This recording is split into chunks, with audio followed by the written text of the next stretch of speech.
안녕하세요. 뻔뻔한 복도빠입니다. 구독과 좋아요, 알림 설정, 회원가입 부탁드리겠습니다. 트럼프 일기 당국자에 의하면 한국 관세율이 15%에서 18% 정도로 정해질 가능성이 높다라는 전망이 나왔습니다. 만약에 한국이 미국과 성공적으로 합의를 본다면 이 정도 수준의 관세율, 그렇게 썩 나쁘지 않은, 어느 정도 좀 선방을 했다라는 평가를 내릴 수 있는 관세율이 될 수 있을 것 같은데, 이유는 바로 평균 관세율에서 크게 벗어나지 않기 때문이죠. 지금 뭐 막무가내로 트럼프가 이 브라질 향해서 뭐 50% 이상, 뭐 자기가 뭔가 협상 테이블에서 좀 불리한 느낌을 받으면 역공을 해서 관세율을 굉장히 높이는 그런 수순으로 가고 있는데, 대표적인 예가 뭐 일본 아닙니까? 일본이 뭐 그동안 얼마나 미국 관세 협상에 대해서 공을 들여왔습니까? 그럼에도 불구하고 지금 한국하고 똑같은 관세 키높이 구두를 딱 신고 있어.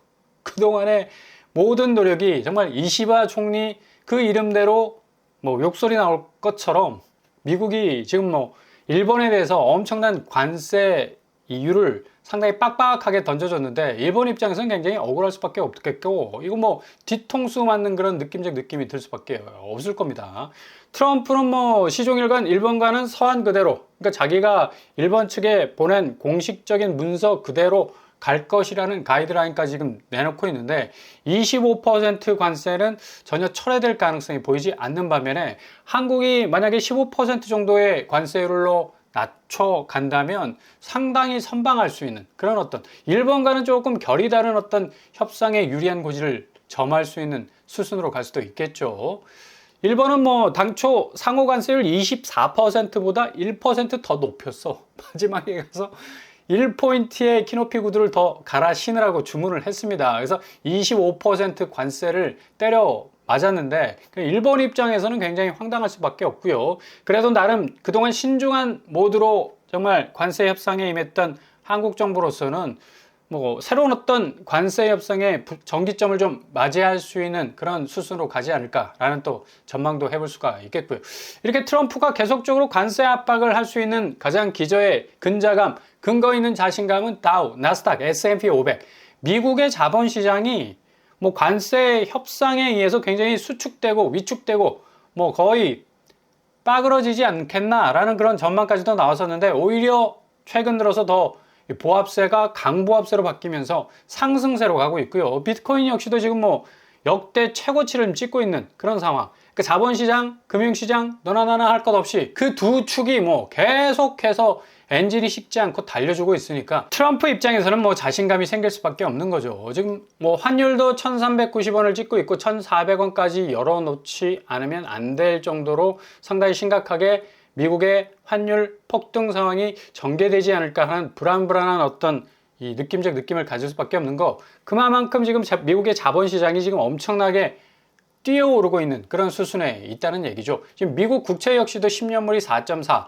30년물은 뭐 거의 5%에 육박하고 있습니다. 턱걸이를 열심히 하고 있는데, 이게 30년물이 5% 뚫어버리면요, 이게 10년물도 같이 끌려갈 수밖에 없어. 따라갈 수밖에 없는 그런 어떤 상황이 펼쳐질 수 있기 때문에, 지금 10년물과 30년물 직접적인 영향을 받는 것 바로 한국의 주담대, 금리, 결국 시중은행의 주담대가 금리 부분에 있어서 상당히 자극을 받을 수밖에 없겠다. 지금 뭐 눈치 보느라고 시중은행이 조금씩 계속해서 주담대 금리 올리고 있죠. 은행 대출 문턱 높여야 된다라는 여러모로 뭐 압박이 들어오니까 뭐 어쩔 수 없이 금리를 높여가고 있는데, 은행이 지금까지 뭐 이자 장사 비스무리하게 지금 스탠스를 유지해 왔던 게 가상금리 낮추면서 대출 문을 활짝 열어젖히기 위한 준비 운동 했지 않습니까? 그동안 금리를 살짝 내리면서 대출 수요를 상당 부분 뭐 유인하는 그런 어떤 정책을 취했었는데, 아마 이렇게 10년물, 30년물 국채금리가 계속적으로 오르게 된다면 은행도 어쩔 수 없이 주택담보대출 금리를 올릴 수밖에 없다라는 결론이 나올 수밖에 없고요. 지금 주담대 한도가 6억으로 딱 지금 정해졌기 때문에, 뭐 깜짝 규제 때문에 서울 아파트 매수 심리 뭐 3주째 하락하는 그런 어떤 추세를 보여주고 있는데, 지난달만 해도 뭐 6조 이상 대출이 늘어났으니까 거의 뭐 주담대 민족이 말 달리기를 쉬지 않고 말갈기를 휘날리면서 계속적으로 달려왔는데, 이거 좀 잠시 주춤한 틈을 타서 뭔가 또 우회로를 뚫는 분명한 어떤 투기적 수요들이 또 난무하는 그런 어떤 상황이 전개될 수도 있습니다. 그러니까 한쪽에서는 규제, 또 다른 한쪽에서는 공급이라는 두 날개를 쫙 펴고 비상을 해야지만 뭐 적극적으로 집값을 잡을 수 있는 그런 어떤 수순으로 갈 수가 있겠는데, 6.27 대책 전후의 수도권 금액대별 거래량 비중을 보시면 확연하게 표시가 나죠. 물과 기름처럼 딱 갈라지는 걸 볼 수가 있습니다. 5억 이하는 역시 10% 이상이 6.27 대책 이후에 더 늘어났어. 실수요가 분명하게 요동하지 않고 이동하고 있다. 그러니까 6억 대출 이상 받는 실수요 별로 없다는 얘기입니다. 6억 이상 대출 받으면 자기 인생 맷돌 갈아야 돼. 뼈를 갈아야 돼. 6억 초과 10억 이하는 37.5%, 1% 정도 늘었어요. 10억 이하는 그래도 서울권에선 봐준다 라는 어떤 그런 심리가 그래도 녹아있는 편이고, 10억 정도면 아파트가 굉장히 비싼 겁니다. 서울 지금 아파트 뭐 다닥다닥 붙어있는 닭장 같은 콘크리트 아파트, 강남권 7억, 비강남권 한 5, 6억, 그리고 수도권 한 3, 4억 정도면 충분하지 않을까라는 나름의 계산을 할 수가 있는데, 이거 가지고 또 트집 잡고 네가 뭔데 집값을 후려치냐 이렇게 욕을 하시는 분들이 아니 내 생각인데 뭐 집이 정상적으로 좀 가기 위한 어떤 궤적의 가격 수순 아니겠습니까? 근데 10억 초과가 12.1%로 완전히 짜그러들었습니다. 23.9에서 12.1%. 확실히 6억 규제가 뭐 약발을 발휘하고 있다라고 평가를 내릴 수가 있겠고요. 이렇게 되다 보니까 10억 원 초과 아파트 거래 비중이 23.9%에서 12.1%로 급감하고 있다. 거래량이 급감하면 거래가도 쪼그라들 수밖에 없겠고, 전체적으로 부동산 시장이 투기판이 돼서 완전히 집값을 미친 사람 널뛰게 하는 것처럼 계속적으로 축혀 세웠던 한계를 모르고 엄청나게 오를 기세였죠. 이제 규제가 확실하게 선이 굵게 딱 그어져 버리니까 그 선상에서 움직이지 않고 꼼짝마 하고 있다는 얘기입니다. 근데 이게 공급 부분에서 뭔가 본물이 터지지 않으면 다시 엄청난 또 후폭풍의 이 부동산 부작용이 생길 수밖에 없어요. 그래서 정부 차원에서, 그리고 국토부와 또 국토부 장관 공급 대책에 대해서 부산하게 지금 움직이고 있는데, 과천 지식정보타운 S7 블럭, 이번에 과천 그랑레브 대시양이 10년 공공임대주택 예비 입주자 10명 모집했습니다. 근데 얼마나 모인지 아십니까? 18,284명. 공공임대에 이렇게 뜨거운 관심이 집중된 건 이례적이죠. 그만큼 사람들이 이제 임대 아파트에 대한 개념, 컨셉을 바꾸고 있다는 얘기입니다. 기존에 민간 아파트에서는 어느 정도 적정 수준에서 분양가 나왔고, 구축도 여러모로 회전율이 굉장히 좋아가지고 부동산 시장 자체가 상한가를 치고 있을 때야 임대 아파트는 거의 꼬다는 보릿자루였어. 사람들이 쳐다보지도 않았습니다. 그만큼 질 떨어지고, 그만큼 격 떨어지고, 그만큼 나는 절대 임대에서 이응자도 붙일 수 없어. 그런 어떤 이상한 자존감을 가지고 그냥 민간 아파트에 집중하다 보니 지금 민간 아파트 분양가 보십시오. 힐스테이트 메디알라 같은 경우는 은평군데 20평대가 11억이 넘어. 이 말이 되는 분양가냐고.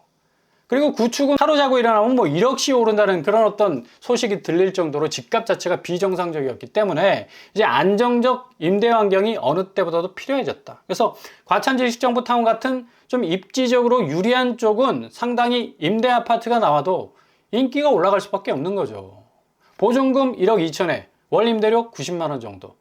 이게 또 약간 이 보증금을 전환을 해버리면 월 30만 원대로 또 조정 가능합니다. 그리고 10년 다 살고 나면 분양권 매수 우선적으로 해줄 수 있는 그런 혜택까지도 있으니까 누가 마다하겠습니까? 그러니까 임대 아파트에 대한 관심이 이제는 일본 같은 경우는 이 민간업자들이 대규모로 법인 차원에서 임대 아파트 짓고, 그리고 양질의 어떤 임대 환경을 조성해 줌으로써 상당히 집값 자체가 안정이 됐어요. 도쿄 같은 경우도 센트럴 빌딩 같은 경우는 어마무시하게 집값이 높겠지만 조금만 벗어나도 4억대, 5억대면 충분히 살 수 있습니다. 근데 서울에서 4억대 아파트, 그것도 신축 사기 어렵잖아. 그죠? 그래서 이런 어떤 임대적 환경이 안정적으로 좀 공급이 될 때 집값 자체가 안정화될 수 있다는 얘기죠. 이번 그랑레브 대시양은 경쟁률이 1828대 1을 찍었고, 이게 납입액이 3,800만 원 정도까지 나왔어요. 이게 한 푼도 안 쓰고 37년을 좀 모아야지만 이게 어느 정도 납입액이 착착착착 보이는 액수인데 불가하지 않습니까? 보통 사람에게는. 그죠? 당첨한 선도 2,870만 원이에요. 그만큼 양질의 임대 공급이 안 됐기 때문에 이런 뭐 납입 총액이 나오는 건데 이제 뭐 상당히 공급이 어느 정도 원활하게 진행이 된다면 이런 이 상한선과 하한선은 어느 정도 붕괴가 되지 않을까 예상을 해볼 수가 있겠고요. 그리고 LH가 기존에 좀 값싼 토지를 불화하면서 이 민간업자들이 이 토지를 사가지고 나름대로 주택 개발을 했는데 이거 완전 투기판으로 바뀌어버렸죠. 그야말로 뭐 자기 입맛대로 분양가 그냥 농축시켜서 내놨으니까 이제 사업 자체가 이제 바뀔 가능성이 높아졌습니다. LH가 토지 개발해서 공공임대주택까지 건설하는 모델로 도입이 된다면 상당히 이 저가의 저비용으로 진입 가능할 수 있는, 그것도 입지가 초고도화된 입지 속에서 신축 아파트 그리고 임대 아파트 충분히 들어갈 수 있는 문이 열릴 수 있다 라고 말씀을 드릴 수가 있는 거예요. 최근에 와서는 임대 아파트 사시는 분들이 능력자야, 능력자. 10년 20년 그렇게 거의 무상으로 살다시피 하다가 적정 시기에 내가 저비용으로 진입할 수 있는 기회가 딱 찾아오면 얼마든지 내가 치고 들어갈 수 있는 기회를 엿볼 수 있는, 이보다 더 좋을 수는 없는 거죠. 그러니까 이런 부분에 대해서 좀 집중하시라라고 말씀을 드리고 싶고요. 이제 유휴부지가 이제 쏟아져 나올 가능성 높습니다. 테넹시티와 용산 캠프킴, 뭐 유휴부지, 제가 늘 말씀드린 곳들이 이제 터져 나오기 시작하죠. 공급 대책을 정부가 서두를 수밖에 없어요. 지금 규제로는 한계가 있기 때문에 매수 심리를 보다 안정적으로 가져가기 위해서는 공급 부분에 있어서의 문을 좀 활짝 열어야 된다. 그래서 최초 공급은 3만 가구 이상 공급될 가능성이 높겠고요. 서울의 가장 핵심적인 초고도화된 입지 속에서 이런 공급들이 재개가 된다면 상당히 집값은 안정화될 가능성이 크다. 제가 늘 말씀드렸던 서울지방조달청 나오고 있죠. 국립외교원 나오고 있어요. 캠프킴 제가 늘 말씀드렸어요. DMC 미매각 부지 말씀드렸던 거. 테넹시티도 마찬가지고. 1000가구, 600가구, 3100가구, 2000가구, 6800가구. 국립외교원 부지가 의외로 300가구 정도 예상했는데 600가구 정도. 조달청 부지도 한 500가구 예상했는데 1000가구 정도 찍어낼 수 있는, 뭐 곧바로 분양할 수 있는 그런 어떤 부지라고 말씀을 드릴 수가 있겠고요. 이런 유휴 부지들은 상당히 좋은 교통망과 연접해 있어서 뭐 어느 정도 직주 근접이 뭐 거의 100% 해소될 수 있는 그런 입지 환경을 가지고 있다. 테넹시티 같은 경우는 10,000 가구를 한꺼번에 그냥 메가박스 같이 그냥 공급을 때려 넣을 수 있는 그런 어떤 상당한 입지적 울타리를 가지고 있는 곳이라 할 수 있겠고, 그리고 정부 과천청사 역시도 4,000 가구 정도를 공급을 할 수가 있습니다. 이렇게 되면 결국 입지적 유리함과 맞물려서 저비용으로 이게 지분 적립이나 혹은 뭐 여러 가지 다양한 임대 형태의 어떤 공급 양상을 계속적으로 늘려간다면 서울의 가장 최상급지에서도 저비용으로 들어갈 수 있는 기회 얼마든지 잡을 수가 있다는 얘기입니다. 서울지방조달청 부지 같은 경우는 고속터미널 끼고 있지 않습니까? 이거 뭐 여기 한 3, 40억 주고 집을 사야 되는 그런 어떤 입지인데도 충분히 2억 정도면 들어갈 수 있는 기회를 잡을 수 있고, 그리고 국립외교원 부지 역시도 양재역을 끼고 있어요. 여기도 한 30억, 40억, 50억 하지 않습니까?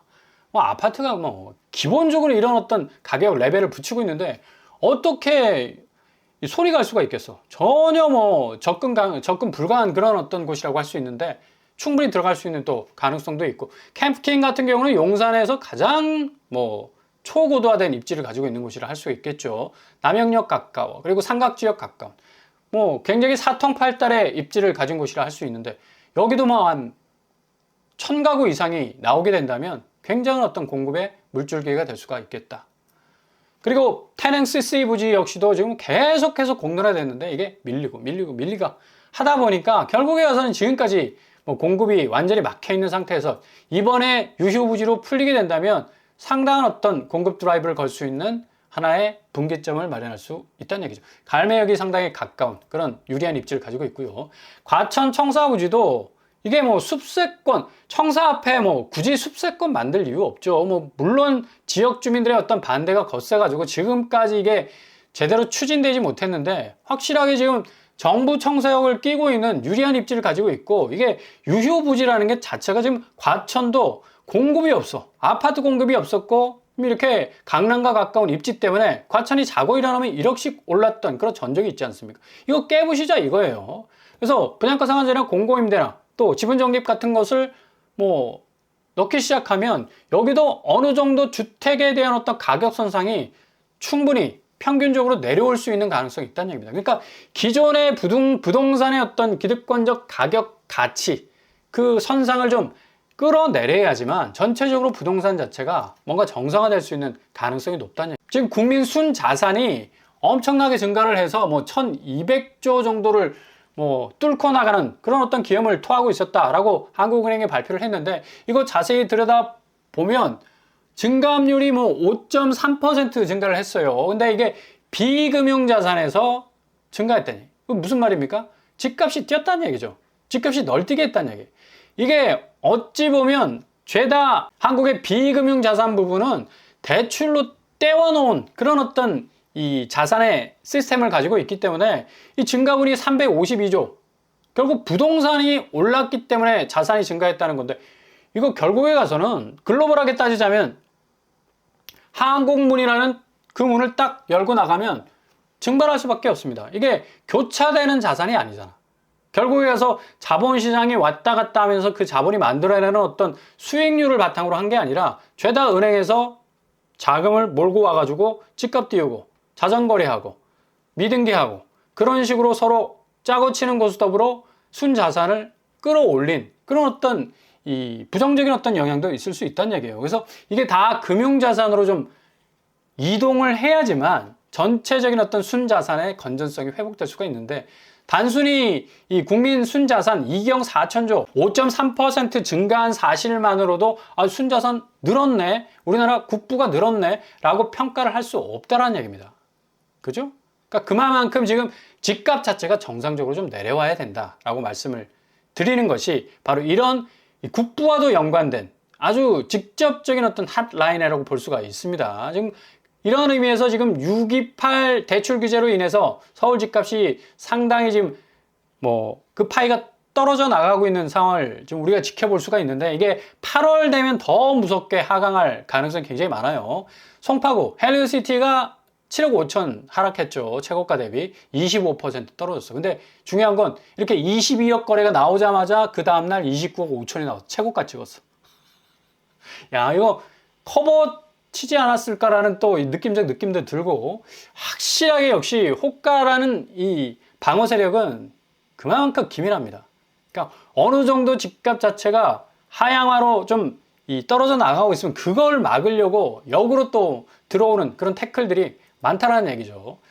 송파구 거여동 607, 6억 9천 정도, 27% 하락하는 추세. 강남구 가시마을 7억 정도 하락해서 51% 정도 하락하는 추세 보이고 있네요. 서초구 반포 미도 1차 역시도 38억에서 30억 정도, 8억 정도 21% 빠지는 추이를 보여주고 있고요. 마포구 마포자이 힐스테이트 6억 9천, 거의 뭐 7억 가까이 빠지는 추세, 26% 하락. 용산구 레미안 찰리투스 역시도 여기 뭐 빠지는 폭이 굉장히 컸어요. 그만큼 뭐 53억 하는, 뭐 평당 1억이니까 53억에서 39억 떨어져도 표가 안 나네. 그 정도로 엄청난 이 아파트 가치의 뭐 칼라를 가지고 있는 곳인데 14억 2천 떨어졌습니다. 26% 하락. 노원구 뭐 상대적으로 좀 오르지 않을까, 풍선 효과 때문에. 근데 5억 정도 34% 하락하는 추세. 삼성 레미안 역시도 3억 8천 34% 도봉구 하락하는 추세입니다. 노도강 역시도 동조에서 같이 떨어지는 양상으로 가고 있다는 걸 볼 수가 있죠. 그만큼 지금 부동산 시장은 8월이 확실한 어떤 분기점을 만들어낼 가능성이 높은 그런 지표들을, 계속적인 지표를 쏟아내고 있는 것을 볼 수가 있습니다.